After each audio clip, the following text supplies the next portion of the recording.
Hello, ladies and gentlemen. Welcome back to another exciting edition of How Do I Do This Anyways? An automata edition today. What we're going to be talking about is how you are going to be measuring the angle and the distance that the follower rod goes through. Basically, we're going to be measuring from the top of the surface here to the top of the follower rod as we move the handle. Okay. But instead of just trying to move the handle like by hand, we're going to use an angle constraint to actually do that. So if you don't already have these work planes set up, this horizontal work plane and these work planes here, get those set up, watch the work plane workaround video, and if you've got them, let's go. So I'm just going to make a constraint here, and it's going to be an angle constraint this time.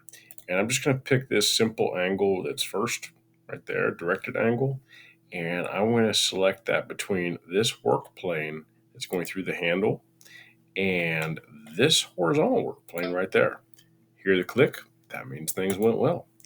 Now, what you should notice, cancel out of that, is when I click on this, I no longer can move this around because it's now being held in place by this angle constraint. If I right click on it, I can suppress it and everything goes back to normal. But for right now, I need to actually look at that because what I'm going to do with this thing is actually be able to, I don't know, drive it. If you go right, or if this all goes right, your automata will be able to do this. But let's go ahead and just start out now with trying to record some data. So I'm going to unsuppress this, hit escape a couple of times, right click, unsuppress it, and right now I'm at a 0 degree angle.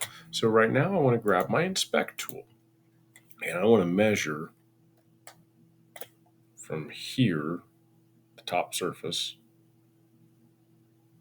come on, there we go, to here, that top surface. And it says 4.829. Okay. Now, what I'm going to have to do, I would also recommend you do both of your follower rods at the same time.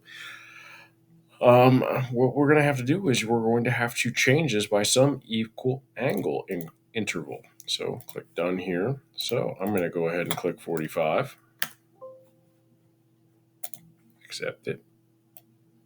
And now it locks it at this 45 degree angle. Okay. And now I can go ahead and I can measure it again. Same surface to the same surface. And it's slightly changed, it looks like. Yep, slightly changed. Then what I can do is I can just go ahead and keep increasing that angle. Except that now it's perpendicular. Now it should be at its maximum height. Measure it again.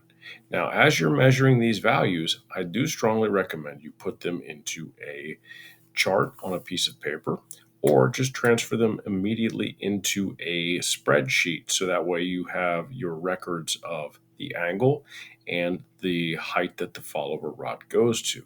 That way you can actually see the displacement curve.